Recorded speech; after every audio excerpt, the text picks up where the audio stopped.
IVM.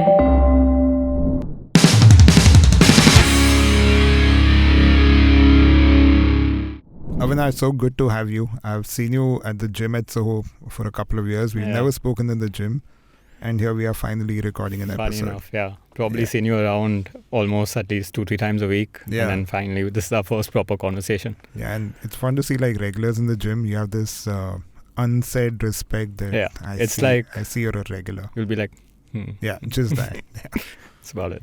So, how did your journey get into, how do you get into fitness? And tell me about how FTS came into being.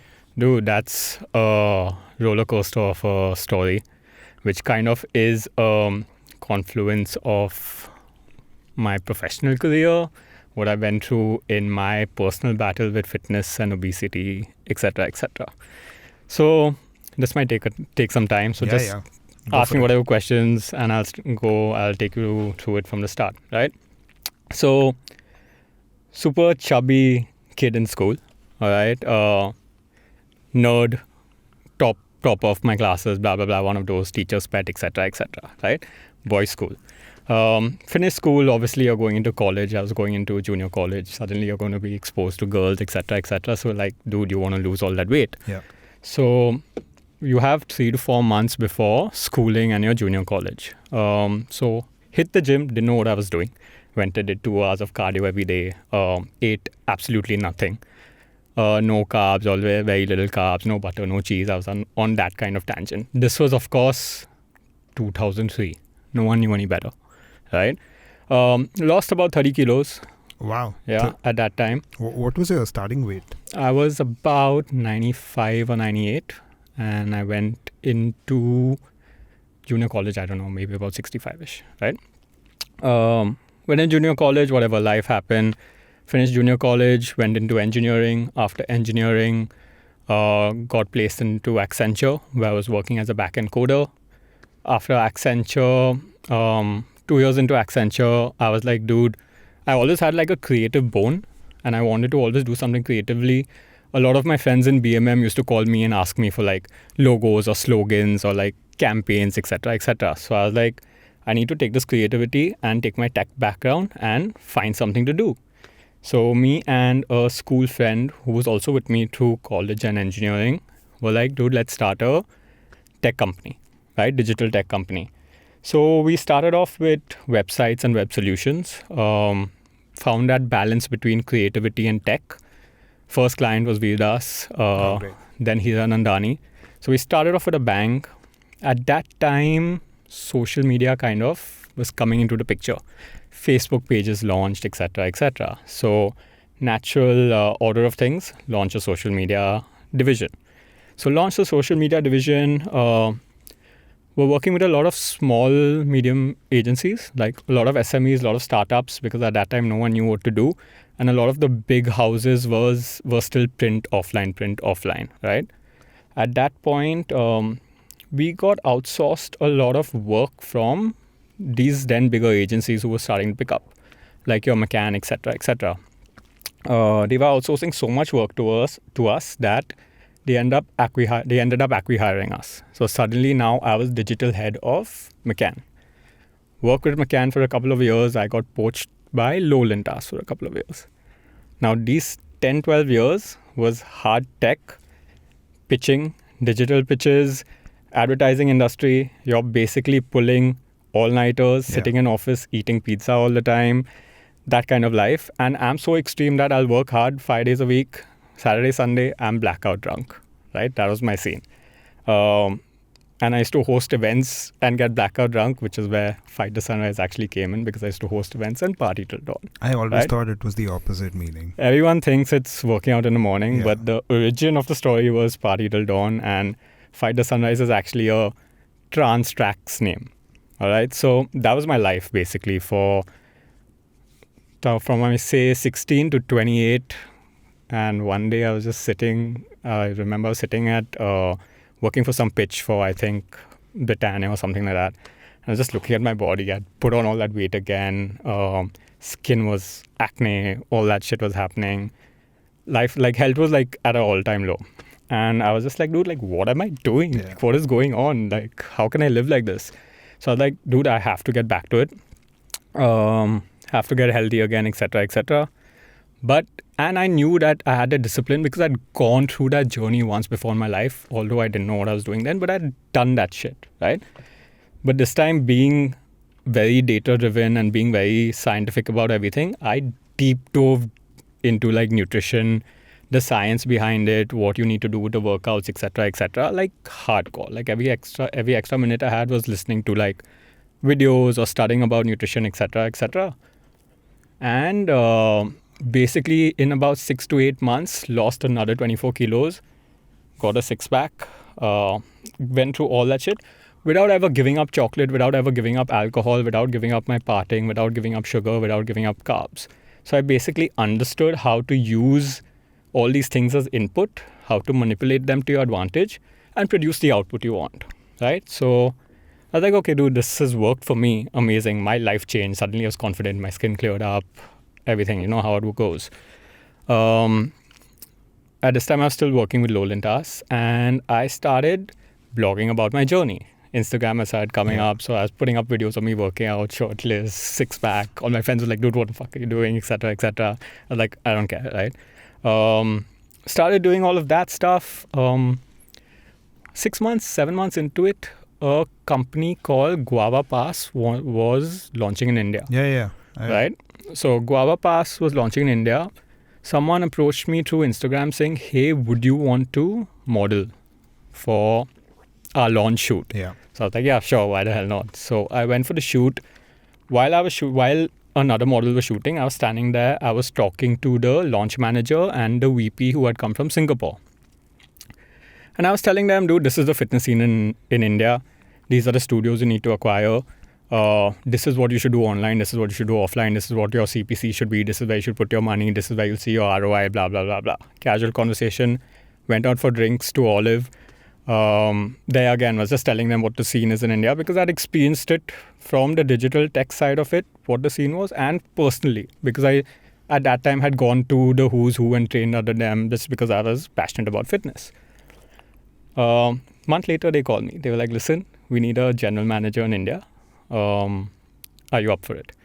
So they're like, you have the tech background, you have the strat background, and you're passionate about fitness. Are you up for it? To me, it was a no-brainer. I was like, I'm still doing tech, I'm still doing marketing, I'm still doing strat, but I'm doing it in an industry that I'm passionate about. So quit that time, took on this job and started growing Guava Pass. Before we launched, or just about when we launched, they got acquired by ClassPass, which was the American MNC, who was just becoming a unicorn. So then there was a transition period of about 3 months where they were restructuring, etc., and eventually they hired me as country manager for India. So then now I was setting up ClassPass in India. While I was doing all this, and since I had that 3-4 months in between, I started experimenting with friends. I took 2 friends who were obese or a little on the heavier side, 2 friends who were skinny, male, female, and 2 friends who were intermediate. And I was like, tell me your goals. I'm going to program for you. I'm going to do your nutrition. Just do it. Like, what do you have to lose? Yeah. And this over how many months? Overlapping, but each person say about 3-4 months, 4-5 months, but started getting them towards their goals, started making them see the differences and all, and most of them got their abs, etc. You're a good friend, man. Yeah. I was like, dude, it had changed my life, so I was like, I need this to happen to other people, right? I have to take you all through this journey, and it's easy. I'm not making you give up anything, right? Like, what do you have to do? I'm literally spoon feeding you with everything. So did that, and I was like, okay, I know how to do this for other people, right? Parallelly working for ClassPass, I kind of understood what voids were there in India when it came to the fitness industry, what needed to be done to plug those voids, what the scope was, etc. And so it came a point where I was like, okay, listen, I'm super passionate about this. It's something I love. Screw the money aspect of it. I was, of course, earning in dollars being ClassPass. I was like, screw that aspect of it. I want to follow my passion, quit my job without telling my mom, they've always been engineering, MBA, etc. I'll also tell you another thing about the MBA thing. They've always been engineering, MBA, etc., because that's just the societal norm. If you're well-to-do academically, that's the path you follow, right? So quit everything, and I was like, and one day I was sitting at home and my mom was like, why aren't you working? I was like, I quit my job. They were like, to do what? I was like, to become a trainer. And they're like, what's wrong with you? Like, how can you quit this to become a trainer? I was like, listen, give me a year and a half. If I can get to even 80% of, say, what I was earning in a year and a half, I'm only going to grow exponentially, right? So like, just give me a year and a half. Worst comes to worst, I have all these accolades. I can fall back on it, right? But I'm not happy doing this. I can't live that life anymore. I want to do something I enjoy. So took that plunge, quit my job. 1 month later, lockdown hits. I'm like, dude, you're kidding me. But then, as life happens, kind of took advantage of that, pivoted, and then FTS was born. I'll actually tell you a little bit about my fitness journey because I started the exact opposite as you did. You were a chubby kid. I was a super skinny kid. All right. At one point, I think when I was 21, 22, I was 49 kgs. Oh, wow. So I was on the other spectrum. Full other super spectrum. Skinny. I had a major back problem because I used to be a photographer. I had so much equipment I was carrying around. Yeah. And one fine day, my back just gave up. And ultimately, the orthopedic was like, you have to go to the gym. You have to strengthen your back. So I was that typical hard gainer in the gym. Yeah. That's actually a tougher journey. Yeah, and that was tough. Journey. I used to be like, I was a stick. Let's talk about body transformations. And one thing that you said, right, because you lost weight earlier, I really think like if you've done this once or twice, you know you can get there. It's like knowing that it's achievable. But on a very basic level, if anyone's dabbled into working out or fitness, you do know principally that you have to do 1, 2, 3 things and your body transformation should fall into place. But then it doesn't. Mm-hmm. So how do you approach a body transformation to begin with? Okay. That it'll be successful for sure. So for the first thing I do is basically when a person comes on board, I do these inductions every week. Like every week I take on 10 clients. I take them through an induction, which is me speaking for an hour and a half, where I basically break down fitness, nutrition, and your body for you, how you can manipulate certain inputs and outputs, etc., right? And then I do their one-on-one and take that and make that journey, right? Now, in this one-on-one, the first thing I do is explain to them the basis of body recomposition, which I'll kind of run you through. Yeah. And that, if most of the population may already know this, but if you get this basic fundamental right, your journey will be way easier, right? So fitness or body recomposition is basically a function of maths and science, right? And there's one equation to basically rule them all, your law of thermodynamics. Closed energy system, energy can never neither be created or destroyed, right? You can only add or subtract. So one equation, calories in versus calories out. Okay, that's your base equation for everything. You cannot change that when it comes to recomposing your body. I'm not talking about health. I'm not talking about nutrition. I'm not talking about that aspect of it. I'm talking about aesthetic differences in terms of body recomposition. What are calories in? Food you eat, nutrition that fuels your body, anything that goes in your mouth, right? Calories out, energy you expend from our body. Now, this energy that you expend from our body generally happens in 3 ways. Number 1, your body just working and you existing, organs, biological functions. One aspect of energy, calories out or energy expenditure, right? Quite a massive aspect of it.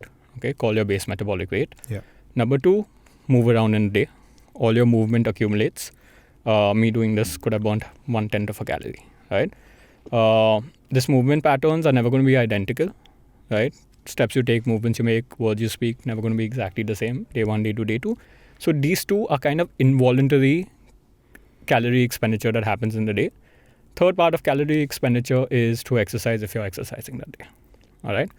Now, taking these two things, calories in versus calories out, if you want to put on mass on your body, or if you want to put on fat, or if you want to store fat, or why do we put on weight, or why do we put on fat? We put on fat when calories in is more than calories out. That is, food you eat is more than energy you expend.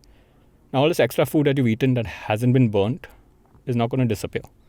Settles down in your body as fat or muscle, depending on how you train and what you eat. You don't train at all, it'll all settle down as fat, right? So that's how we put on fat. You own a manufacturing plant, you have excess raw material that you don't use. What will you do with this excess raw material? store it as inventory. Yeah. Overall mass of the plant increases. That's how we put on fat or muscle, or that's how we put on weight. Plain and simple, no way to change that. Similarly, the other way around, you want to lose mass from a body, lose fat, or how do we get thinner, right? Calories in needs to be less than calories out. You need to be in a caloric deficit. And now since the body is not getting energy through food, it needs a new source. So it then will go and burn its own fat or burn its own muscle to release energy to do that work, right?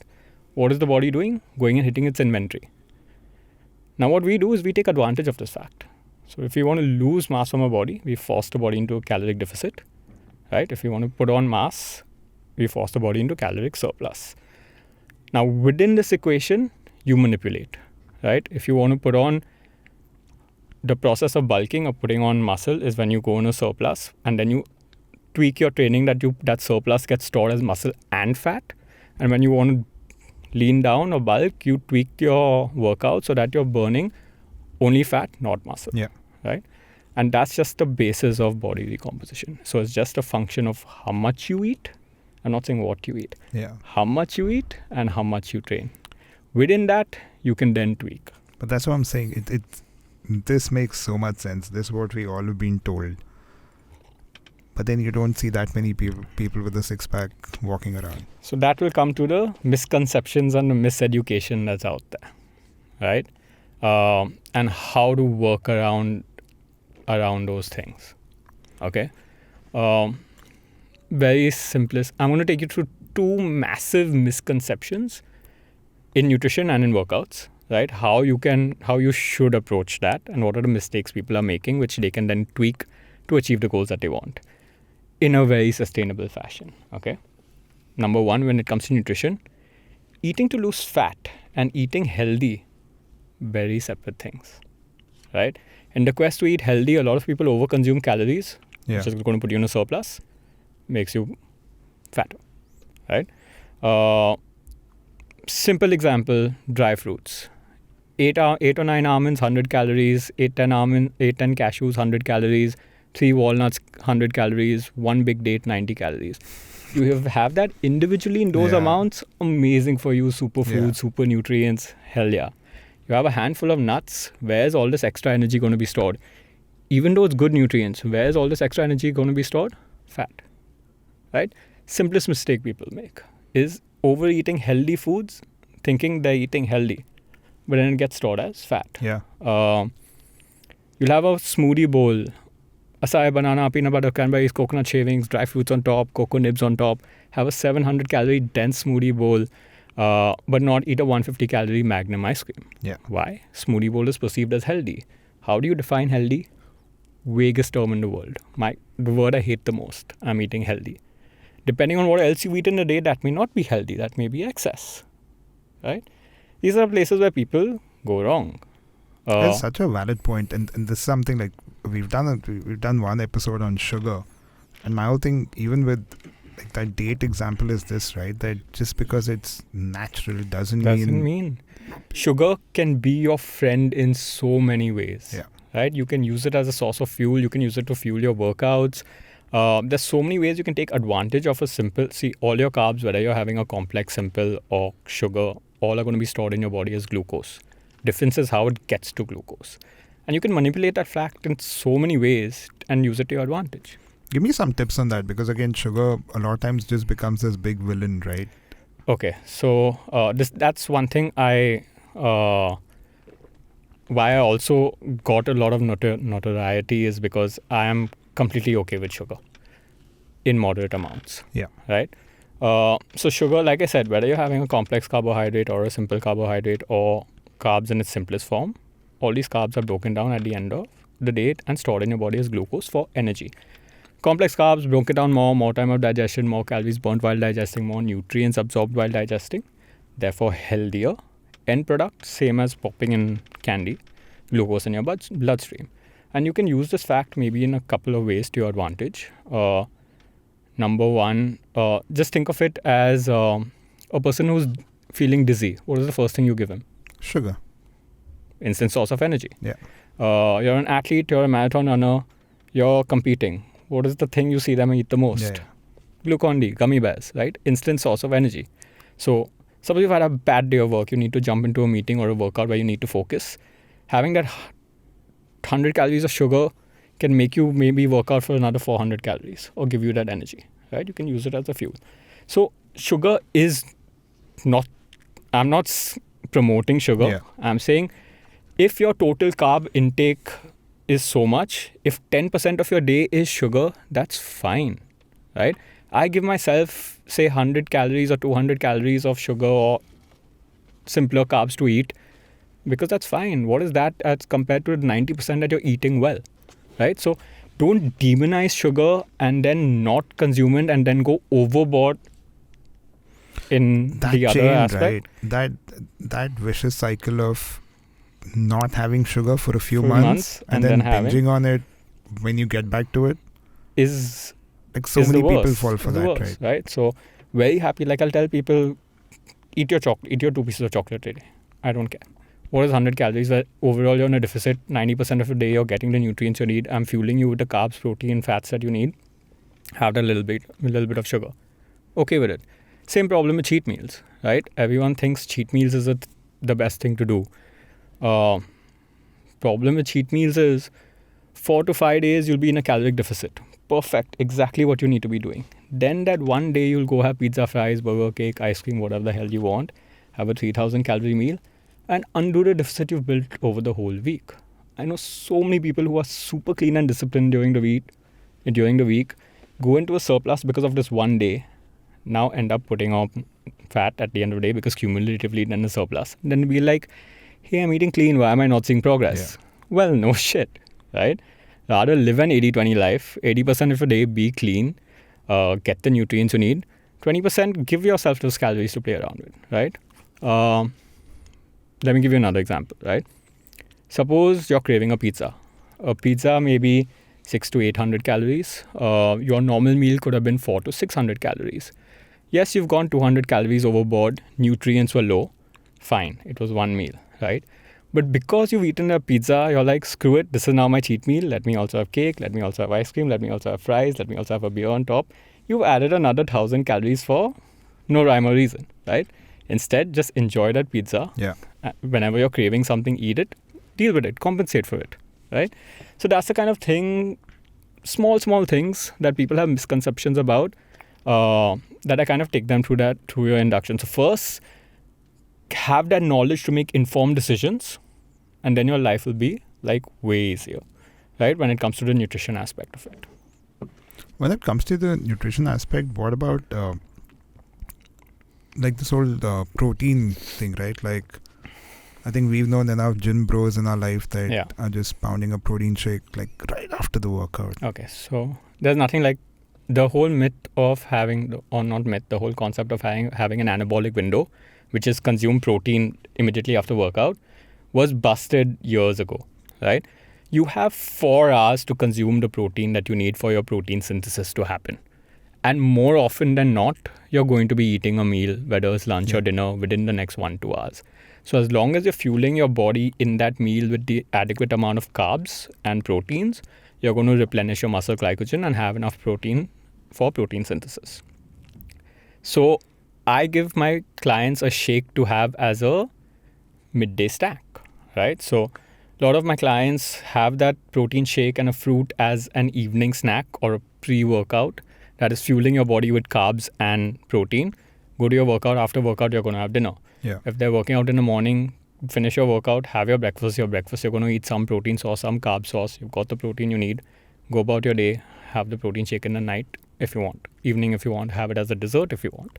So this whole concept of downing protein just after your workout, not needed as long as you're getting your protein within 4 hours. However, all that being said, having adequate protein is important. So it is your building block, and it is what's going to make your muscle grow, going to make your metabolism peak, going to make your body efficient, going to make yourself fitter, right? Yeah. So having that input of protein is very important because everything cascades from that one point as long as you're getting enough protein in the day. Yeah. Protein just becomes one of those controversial topics where I think people, like, again, I've been in that phase where I've overdone protein. Yeah. It's like, no, let me just double the Double the quantity. protein. Like I'll have excess protein than what was required. Okay, I'm a regular person who's perhaps not very fit or is not familiar with the gym or any of that kind of stuff, right? Not a fitness enthusiast or whatever. I come to you and say, I want to see a six-pack. Firstly, couple of things I want to understand here. One is, how do you, of course, depending on your starting point, how do you arrive at the timeline of what that would be? And what's the bare minimum stuff that someone needs to have, whether it's going to be home workouts, they need weights, they need access to a gym? Okay.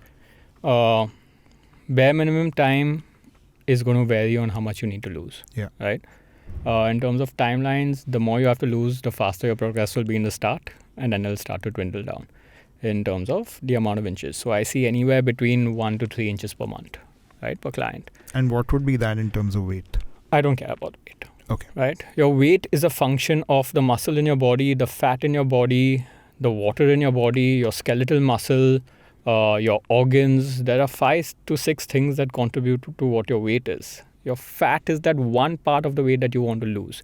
Very often my clients, what to me is ideal recomposition is when you lose inches and see aesthetic differences, but your weight remains the same, which means you've put on muscle enough to compensate for the fat. And this much muscle can weigh as much as this much fat. That is, for me, like orgasmic. That makes so much sense, yeah. Right? So weight is something except for when you come onto the program and I need your weight and height to make certain calculations about your caloric intake, weight is not a function we look at in terms of progress. Right? It's a variable that you take to see, okay, where are we at this month? Where are we at this month? Have you put on muscle? If I know he stayed the same weight and lost inches, I know he's lost fat and put on muscle, which is amazing. Right?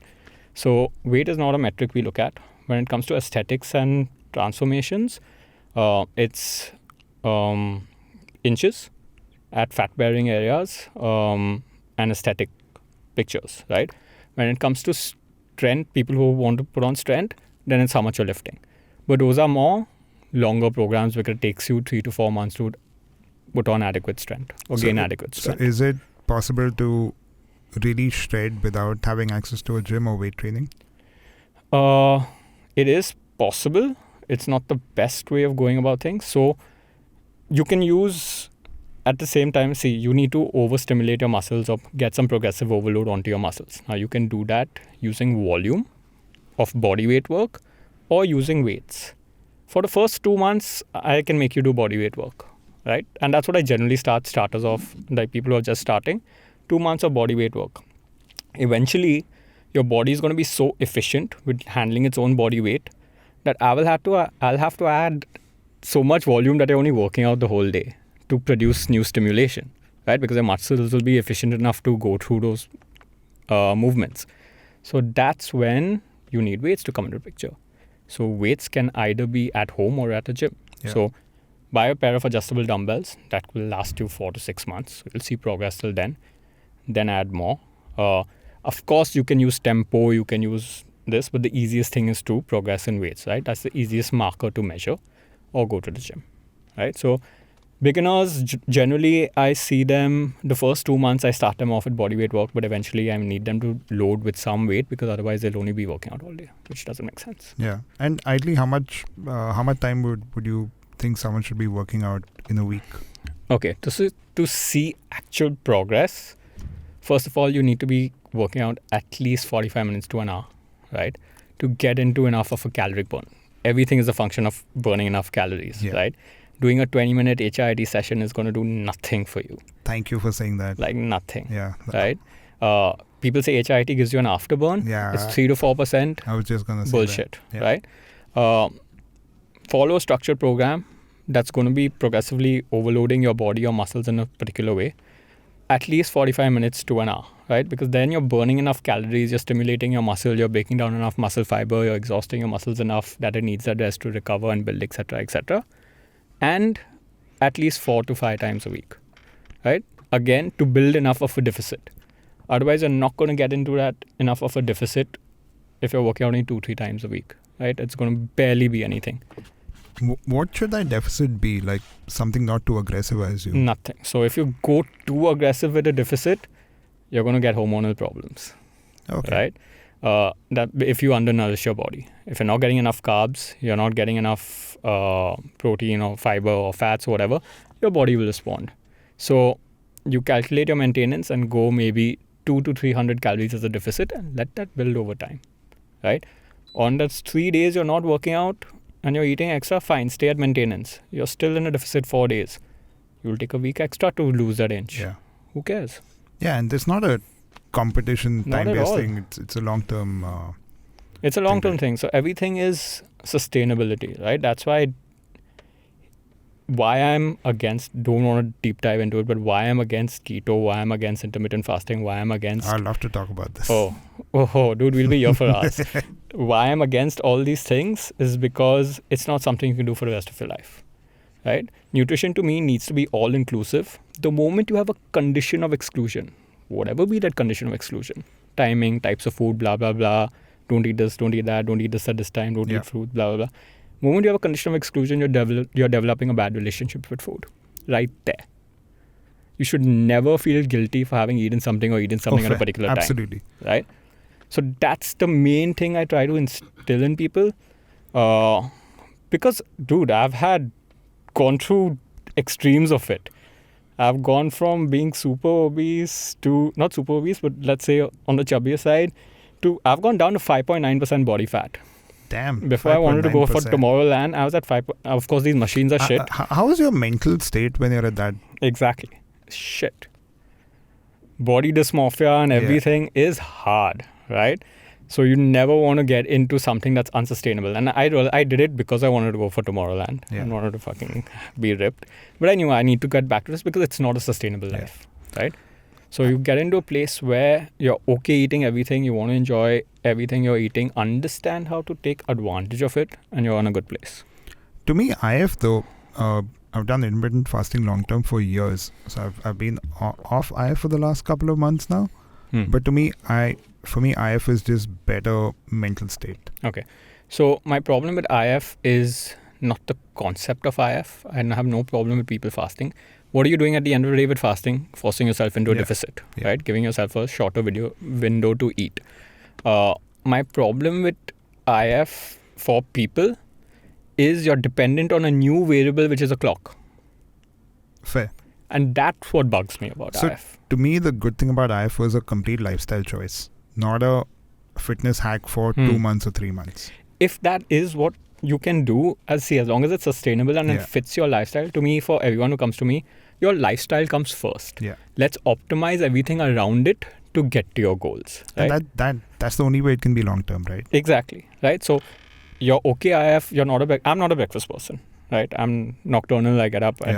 I'm not a breakfast person. And so by default, some days I'm an IF, some days I'm not. I listen to my body as a marker, which is what I prefer for people, rather than being dependent on a new variable, especially when it's newcomers, right? I don't want to tell them, hey, you can't eat till 12 p.m. Hey, don't eat after 8 p.m. Oh, yeah. I would never suggest IF as one of those quick hack tools. That is my issue with this whole thing of having a time window, because you're introducing a new variable which is not a sustainable way of life. You can hack IF on your own where, hey, I'm okay not eating, my body doesn't need the food, my gut feels better, I'm feeling more energetic. Hell yeah, whatever works for you. My heaviest workouts, everything is on IF. Perfect. So as long as you have that energy and all, and it works for you, that's what I'm not I'm not averse to the concept of fasting. I'm averse to the concept of adding a new variable which will make it tougher for you to live your life. Yeah. Right? Especially for new people. If anyways they have to make so many changes.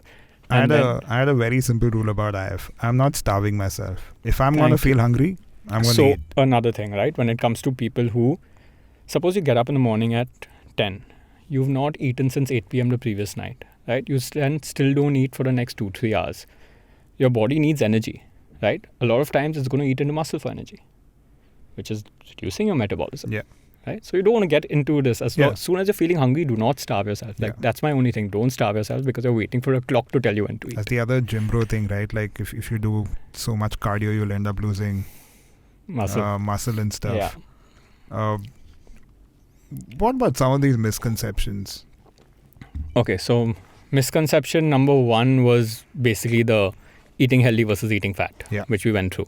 right? That's one of the biggest misconceptions, which I myself have made those mistakes in the past. I would overeat the nuts and overeat the oats chillas and stuff like that. Think Because it's oats. yeah. Bowl of quinoa, bowl of white rice, bowl of quinoa, about 1.5 times the number of calories a bowl of white rice. Because you're eating quinoa, you think you're eating healthy, you've taken another serving.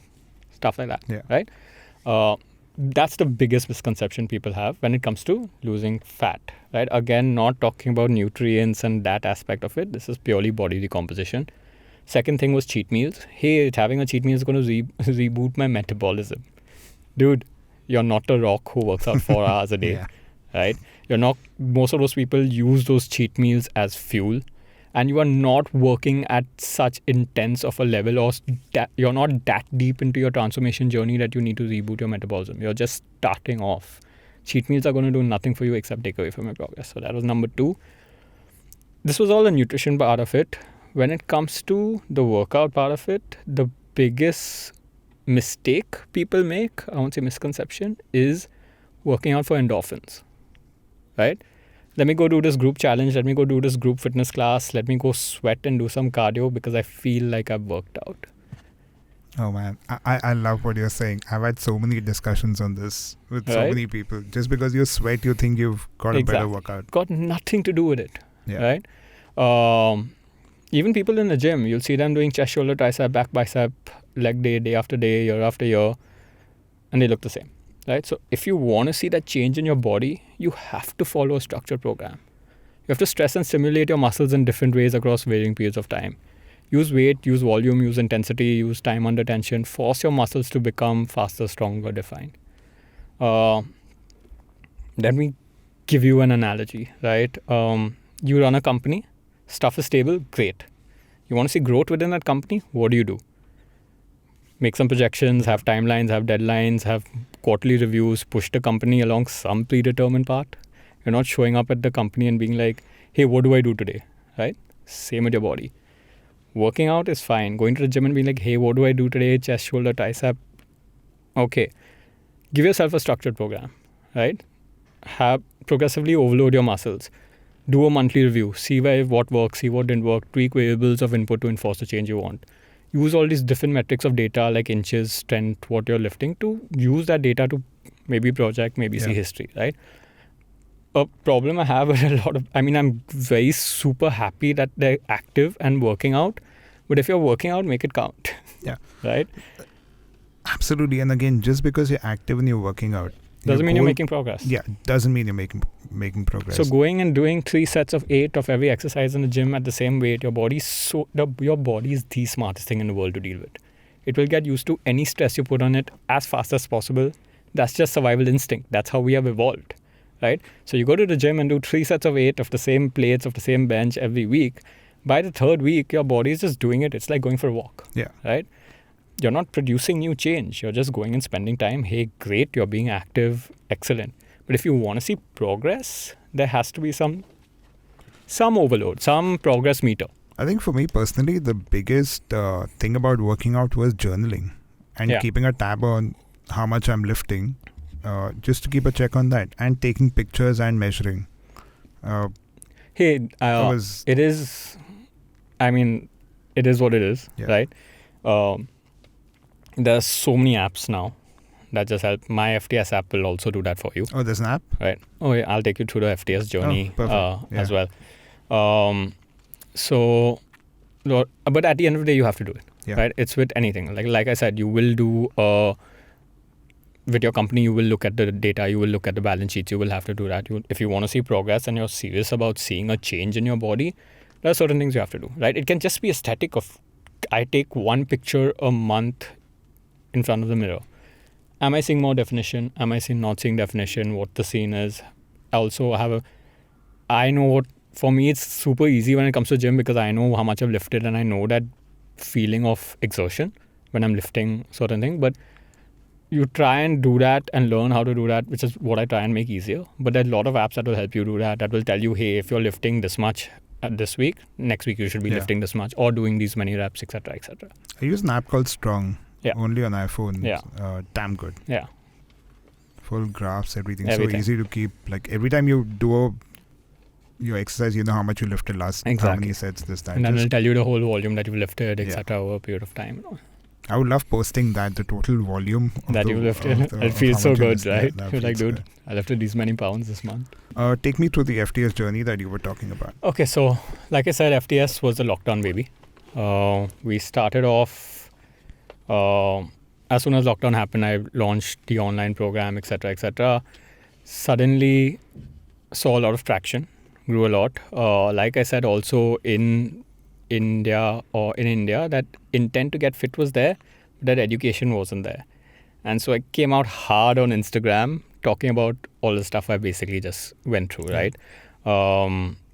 Why carbs are okay, why simple carbs are okay, why it's okay to have sugar, how you can manipulate alcohol to your advantage, blah, blah, blah, blah, right? Went hard into this, spoke about progressive overload, started dissing all these group fitness classes and challenges. Like everyone was doing a 10-day challenge, 20-day challenge, blah, blah, blah. Started dissing all of them. So I came out hard on Instagram, and I was this sudden new guy on the block who was basically like just saying busting myths, right? So that kind of helped a lot in terms of getting me credibility, right? They would see my case studies, they would see my body transformations that I used to put up. And at that time, we were all in lockdown. All the media outlets needed some content. So within a span of 6 months, I was on 35 articles, I was on radio, I was on TV, and suddenly it was like FTS, like just suddenly happened. So that kind of helped grow a lot. And of course, every week on week, my case studies were growing. Like I was a new body recomposition, new person getting abs, etc., etc. So the year and a half was super in terms of growth. But of course, there was a lot I had to learn because this was my first 2 years in this industry as a trainer, and I didn't know the seasonality of it because I still couldn't learn because it was COVID, right? So suddenly I would be like, oh shit, in December, no one works out. So then the next year I knew that in November I have to launch a 3-month program to get people in, right? So just basically the last 2 years has been a lot of learning.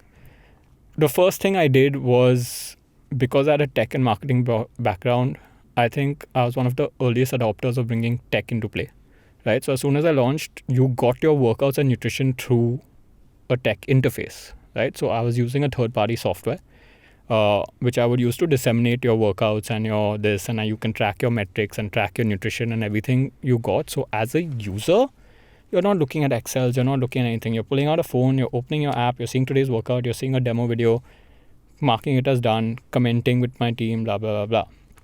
So that just enabled a lot of the processes to be streamlined. And then every 100 clients I would get one new coach on board. So that function of that coach, like for the first year, what I learned is a lot of people need more accountability, right? A lot of people were on it during COVID, but as soon as COVID stopped, there were a lot of drop-offs. So I got a coach on board to talk to them every day. So now I have one coach per 100 clients, right? So that's the kind of stuff we've been growing and growing. Eventually it came to a time where I was like, listen, I'm paying too much in licensing fee for the software.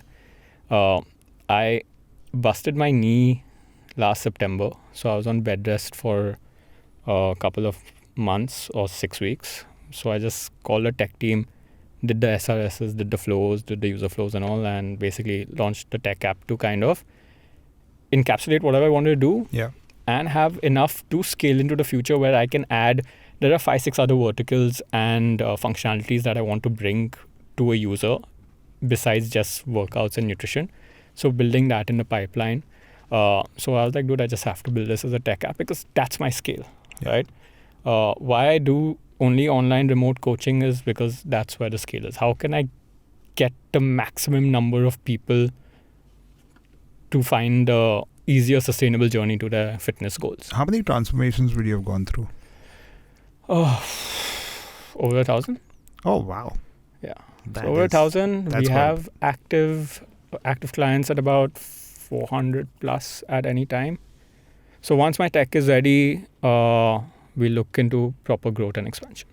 And like, which have been like the most ridiculously amazing transformations that you've seen? So if you go on my Instagram and go to the hashtag FTS transformations. Yeah. There are about 100, 120 of them that I've listed that have been the most extreme, right? Because a lot of people are still in their journey and they don't want me to post till they've reached their peak. So there were 100 to 120 of like some ridiculous things, right? 30 kilo drop, 35 kilo drop, skinny to like skinny fat to getting ripped and big. Then 65 rolls, couple of not put up, but a lot of like 2-3 people who were like anorexic or had a food problem, brought them back up to skinny. So in terms of transformation journeys and what the clients have done, man, of course, like all props to them. Nothing's gonna happen without their dedication and hard work, because I can literally spoon feed you with everything, but if you're not doing the work, you're not gonna see shit, right?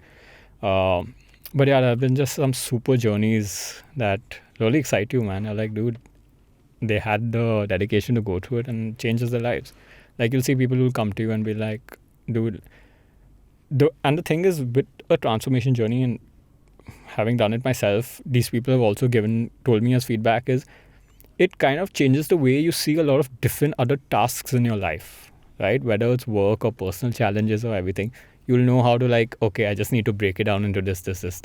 If I'm resilient enough, there may be peaks, there may be like troughs, but you'll get through it. Yeah. Right? So that's the kind of feedback that you get, which then you're just like, bro, like this was just worth it, right? Absolutely. Couple of things that you brought up. One was about, you mentioned alcohol. Yeah. Let's talk about fat loss and alcohol. Okay.